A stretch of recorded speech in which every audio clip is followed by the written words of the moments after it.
Je m'appelle Michael Glauser, j'habite à Estavayer-le-Lac, donc j'ai 53 ans. Je travaille sur un domaine agricole où on pratique l'élevage, la production de lait, les cultures, également différentes cultures comme du blé, du colza, de la betterave sucrière et voilà.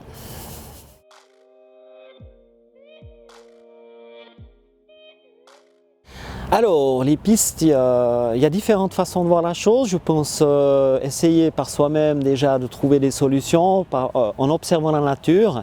C'est-à-dire, on a vu ces dernières années, les deux gros points qui nous posent problème, c'est l'augmentation des températures, surtout estivales, et puis le manque de précipitations. Donc voilà, à partir de là, essayer de voir quelles cultures peuvent correspondre par rapport aux dates de semis, aux résistances, aussi à certaines maladies. Ça c'est une chose, et puis peut-être suivre aussi, il y a quand même le côté scientifique qui peut nous apporter des réponses avec des nouvelles variétés ou des façons de cultiver, donc il faut être ouvert à plein de choses, quoi.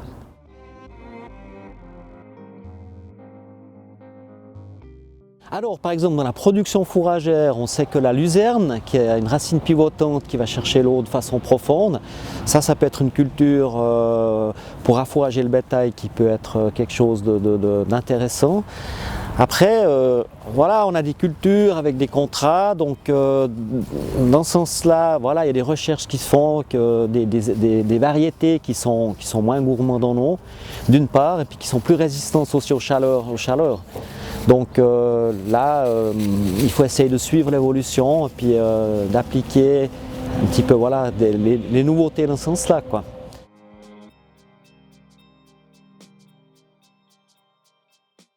Alors je pense que c'est des manières de faire très intéressantes parce que en pratiquant par exemple l'agroforesterie, il y a un exemple tout près, donc c'est deux jeunes agriculteurs qui ont mis en place ce système.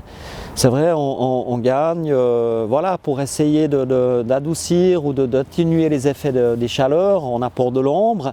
On apporte aussi, de par les arbres de leurs racines, on arrive à retenir l'eau, l'effet de capillarité est le plus important. Aussi par rapport aux ravageurs, on voit aussi avec les changements climatiques, on a d'autres espèces de nuisibles qui mettent en péril quelque part nos cultures.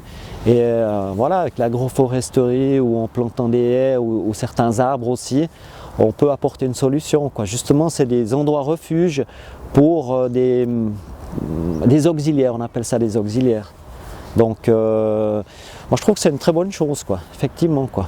On apporte aussi de la diversité dans une région où on a des grandes surfaces, des grandes étendues qui sont vraiment dédiées à l'agriculture plutôt, on va pas dire intensive, puisque c'est quand même respectueux de l'environnement, mais une agriculture sur des grands espaces, suite au remaniement parcellaire qu'on a eu, qui ont peut-être moins d'endroits refuges pour des oiseaux, des insectes, etc. Donc non, c'est une bonne chose.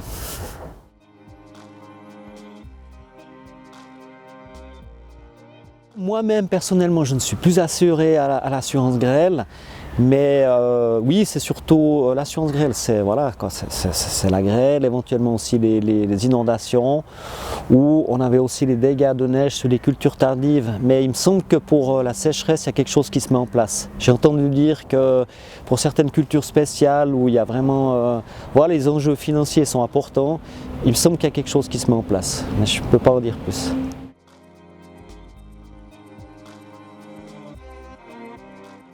Alors non, puisque j'ai pas sollicité quelque part le besoin de m'en procurer, donc pour l'instant pas. Mais c'est clair qu'à l'avenir, s'il y a des systèmes d'irrigation qui se mettront en place, ça pourrait devenir pas une source de conflit, mais quand même c'est de savoir, il y a un coût.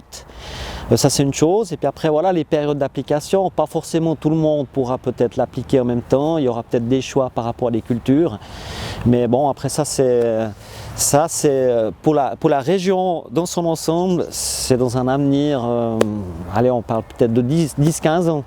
Après, les gens qui déjà voilà, quoi, arrosent leur culture, en principe, ils ne sont pas trop éloignés de cours d'eau, où puissent puiser, ou alors, il y a aussi des collègues qui ont installé des systèmes de pompage directement dans le lac de Neuchâtel. Ça semble être la solution à l'avenir. Et puis ben là, ça fonctionne comme une coopérative, où après il y a, voilà, il y a un échange, il y a des discussions, des partages, et puis pour l'instant on arrive, je crois bien, à s'arranger.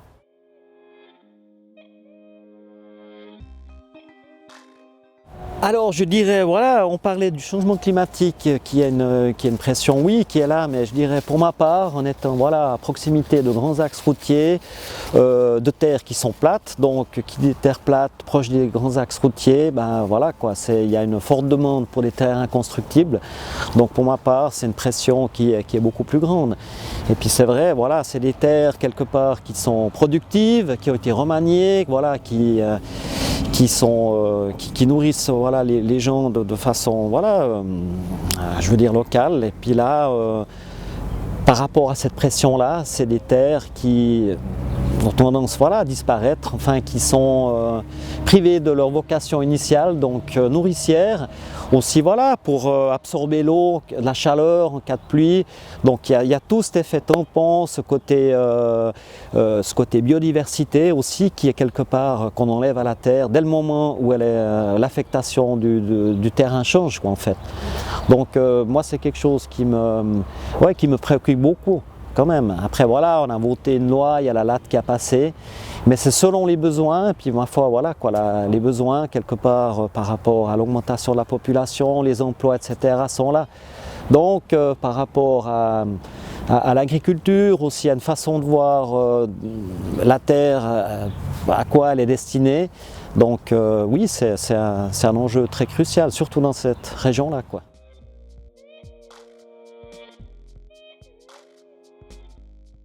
Alors je dirais que la réflexion passe toujours par le porte-monnaie. Voilà, je pense que oui, il y a une réflexion dans ce sens-là, parce que voilà, le consommateur il est quand même demandeur maintenant, voilà, comme on le disait auparavant, des produits de saison, de proximité.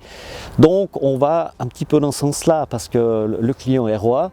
Et si la tendance elle est de vouloir consommer ce genre de produits, donc les grands distributeurs, mine de rien, ils vont s'adapter. Ils vont s'adapter, mais je pense qu'ils peuvent en faire encore un peu plus parce que ça reste des produits d'appel. Donc voilà, on mise peut-être voilà, sur des produits bio, sur d'autres produits, mais pour quand même avoir un gros volume de vente derrière. Donc c'est pour attirer le client, enfin le consommateur. Et puis après, voilà, le but c'est quand même de faire beaucoup de marge et de volume. Mais non, je pense qu'il y a encore beaucoup à faire de ce côté-là. Et puis après, voilà, c'est le consommateur, le citoyen, par sa manière de consommer, son engagement citoyen et politique aussi, qu'on a pu voir récemment. Donc oui, je pense que c'est en train de bouger dans le bon sens.